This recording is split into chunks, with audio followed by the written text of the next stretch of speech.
Hello BSc second year student, कैसे हैं आप सभी लोग। उम्मीद है आप लोग बहुत अच्छे होंगे। माय नेम इज़ आशीष गिरी। आज के इस वीडियो के अंदर हम डिस्कस करेंगे बीएससी सेकेंड ईयर जूलॉजी के फोर्थ सेमेस्टर में आपका थ्योरेटिकल पेपर आता है gene technology, immunology and computational biology.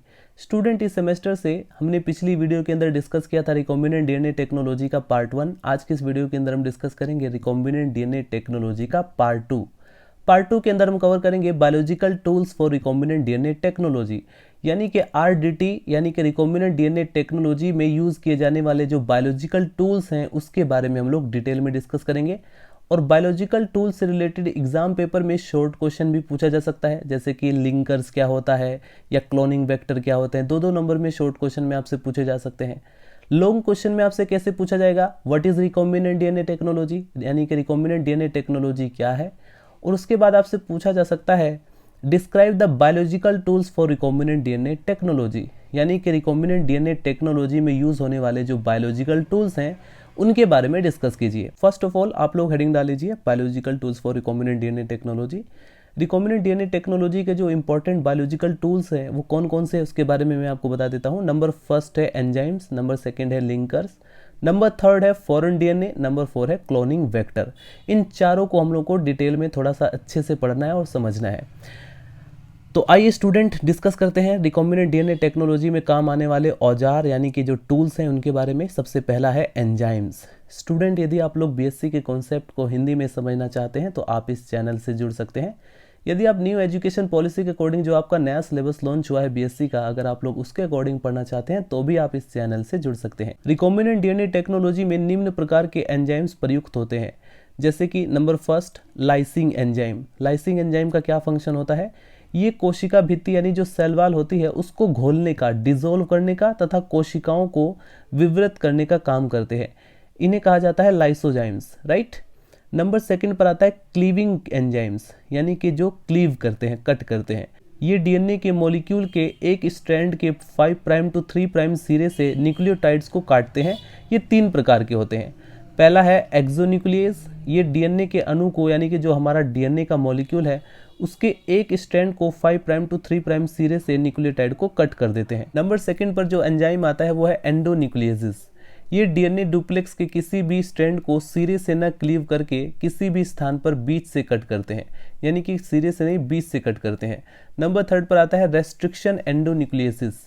ये न्यूक्लियोटाइड के पैलिंड्रोमिक सीक्वेंस वाले टारगेट पर एक विशिष्ट, यानी कि एक स्पेशल, या जिसे कहा जाता है स्पेसिफिक साइट पर डीएनए का क्लीव करते हैं। रिकॉम्बिनेंट डीएनए टेक्निक में रेस्ट्रिक्शन एंजाइम सेकंड का प्रयोग किया जाता है, राइट। ये एक मोस्ट इंपॉर्टेंट रेस्ट्रिक्शन एंजाइम है जिसका नाम है रेस्ट्रिक्शन एंडोन्यूक्लियसिस। ये क्या करता है, लेट मी रिपीट अगेन, ये न्यूक्लियोटाइड के पैलिंड्रोमिक सीक्वेंस वाले टारगेट या जिसे कहा जाता है स्पेसिफिक साइट पर डीएनए का क्लीव यानी कि कट करता है। रिकॉम्बिनेंट डीएनए टेक्निक में रेस्ट्रिक्शन एंजाइम सेकंड का प्रयोग होता है, ठीक है। इतनी बात याद रहेगी।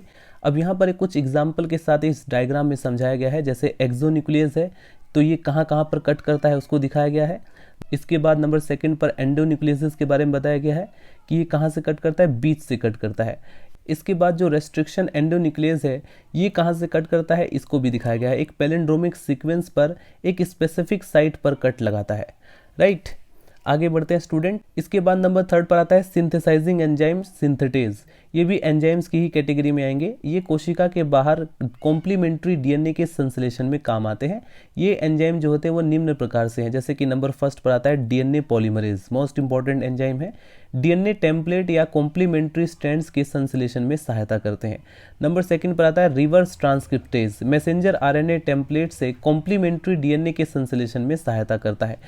बहुत सारे स्टूडेंट सोच रहे होंगे ये कॉम्प्लीमेंट्री डीएनए क्या है, ये टेम्पलेट क्या है। बहुत सारे ऐसे वर्ड हैं जो कि अभी तक कई सारे स्टूडेंट को समझ में नहीं आएगा, बट डेफिनेटली आपको समझ में आएगा। जैसे जैसे आप लोग वीडियो को सीक्वेंस वाइज देखते रहेंगे आपके बहुत सारे डाउट क्लियर होते रहेंगे, राइट। नंबर 4 पर आता है लाइगेजेस एंजाइम।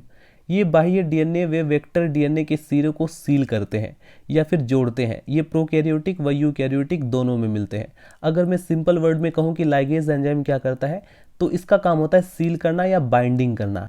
इस डायग्राम में आप लोग इजीली समझ जाएंगे स्टूडेंट। ये जो हमारा डीएनए है इसको वेक्टर में हमें सील करने के लिए या बाइंड करने के लिए डीएनए लाइगेज एंजाइम की हमें जरूरत पड़ती है। स्टूडेंट, रिकॉम्बिनेंट डीएनए टेक्नोलॉजी के अंदर यूज होने वाला सेकंड बायोलॉजिकल टूल्स है लिंकर्स। फर्स्ट था एंजाइम, सेकंड है लिंकर्स। लिंकर्स क्या होते हैं? एग्जाम पेपर में 2 नंबर में शॉर्ट क्वेश्चन में आपसे पूछा जा सकता है, तो इसके बारे में आप लोग लिखेंगे। लिंकर्स डीएनए के स्मॉल व डबल स्टैंडर्ड सेगमेंट होते हैं जो कि ओलिगोन्यूक्लियोटाइड के बने होते हैं। इनमें रेस्ट्रिक्शन एंजाइम की एक्टिविटी के लिए या क्रिया के लिए एक या एक से अधिक टारगेट साइट्स होते हैं।